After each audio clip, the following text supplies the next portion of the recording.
Ok, bonjour et bienvenue sur notre chaîne. On continue avec notre leçon sur les racines carrées. Dans cette vidéo, tu vas apprendre à écrire sans symbole racine carrée au dénominateur. On commence donc avec l'exercice. Écrire sans symbole racine carrée au dénominateur. Nous avons donc trois expressions. Le premier, c'est 3 sur racine de 2. Deuxième expression, racine de 3 sur racine de 3 moins racine de 2. Troisième expression, 2 racines de 2 sur 5 racines de 3. On commence donc directement donc avec la correction. Le premier exemple, 3 sur racine de 2. Donc, vous devez écrire sans symbole racine carrée de 2 au dénominateur, d'accord? Ce qu'on va faire, on va multiplier tout simplement le numérateur et le dénominateur par racine carrée de 2. En multipliant, qu'est-ce qu'on aura? On recopie d'abord notre expression ici. Donc, on aura 3 sur racine carrée de 2. Donc, comme nous avons dit, on multiplie le numérateur par racine carrée de 2 et le dénominateur par racine carrée de 2. Pourquoi? Parce qu'on voit que racine de 2 et racine de 2 peuvent se simplifier. Ça va nous donner tout simplement ici, ça va nous donner 1. D'accord? Et on constatera tout simplement que 3 racine de 2 n'aura pas tout simplement donc changé. Une fois qu'on a donc compris ceci, ça veut donc dire qu'on peut multiplier tout simplement donc le numérateur avec le numérateur, le dénominateur avec le dénominateur. En multipliant donc le numérateur avec le numérateur, donc on aura 3 multiplié par racine de 2, ça nous donne 3 racines carrées de 2. Donc le numérateur nous donne déjà 3 racines carrées de 2 sur le dénominateur. Racine de 2 multiplié par racine de 2 nous donne tout simplement donc 2. D'après la propriété qui nous fait comprendre tout simplement que racine carrée de A fois racine carrée de A n'est autre chose que A. Donc, voici donc la solution que nous avons donc écrit notre expression. Nous avons bien écrit sans symbole racine carrée au dénominateur.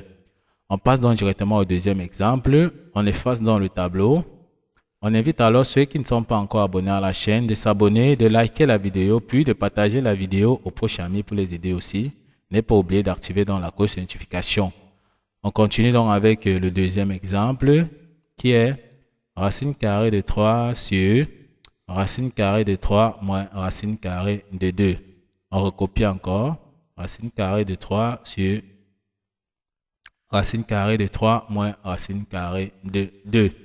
Donc, vous devez donc écrire notre expression sans symbole racine carrée au dénominateur. Ce qu'on va faire, on va multiplier cette fois-ci, d'accord, le numérateur et le dénominateur par le conjugué du dénominateur. Alors, pour avoir le conjugué du dénominateur, on change juste le signe qui est entre nos deux termes ici.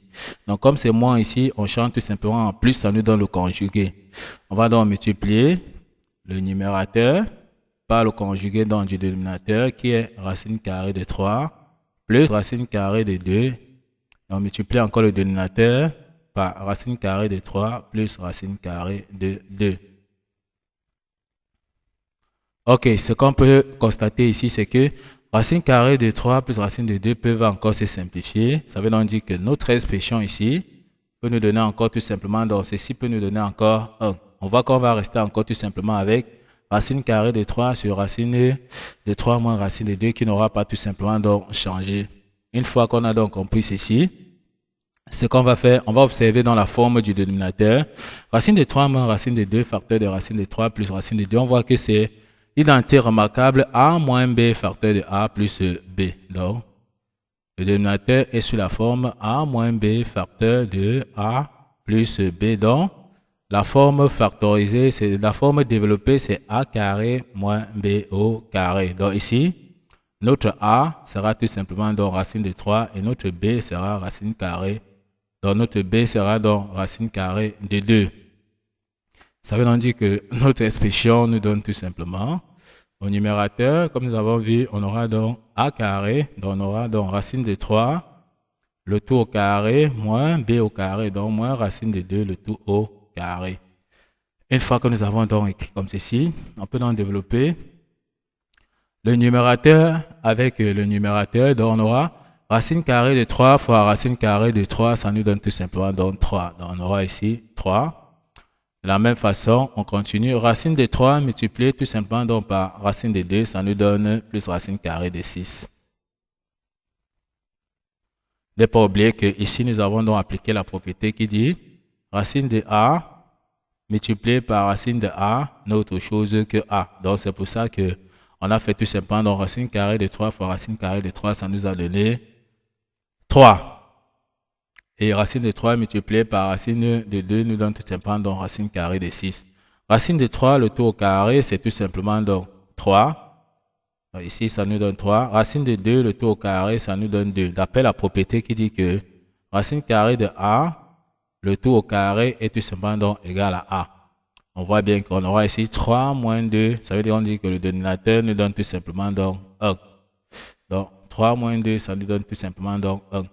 Ça veut donc dire que notre expression finale sera donc tout simplement 3 sur racine carrée 3.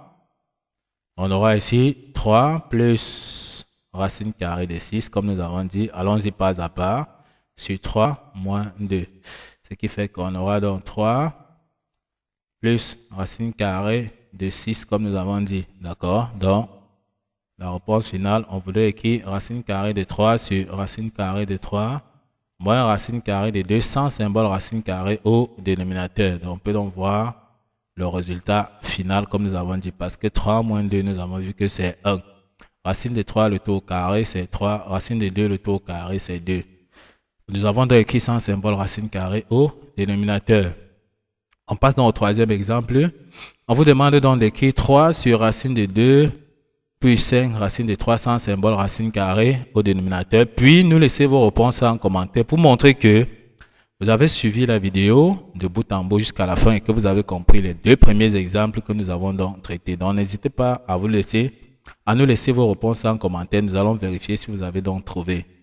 Nous sommes donc arrivés au terme de cette vidéo. Ne manquez pas de vous abonner à la chaîne, de liker la vidéo, de partager la vidéo aux proches et amis et d'activer donc la cloche de notification pour ne plus manquer nos prochaines vidéos. Sur ce, à bientôt.